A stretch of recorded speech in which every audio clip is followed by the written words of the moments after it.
హైదరాబాద్ శివారులో పార్కు స్థలాల పరిరక్షణపై హైడ్రా చర్యలు కొనసాగుతున్నాయి. మల్కాజిగిరి నగరపాలక సంస్థ పరిధిలోని బోడుపల్ టెలిఫోన్ కాలనీలో పార్కు స్థలాన్ని కబ్జా చేసేందుకు ప్రయత్నాలు జరుగుతున్నాయంటూ స్థానికులు ఫిర్యాదు చేయడంతో అధికారులు వెంటనే స్పందించారు.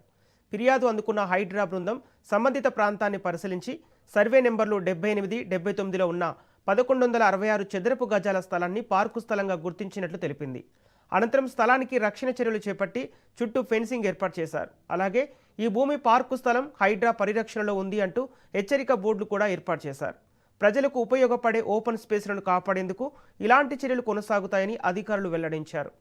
పార్కు స్థలాలను ఆక్రమించడం, అక్రమ నిర్మాణాలు చేపట్టడం చట్టవిరుద్ధమని హెచ్చరించిన అధికారులు స్థానికులు సమయానికి సమాచారం ఇవ్వడంతో స్థలం రక్షణ పొందిందని పేర్కొన్నారు.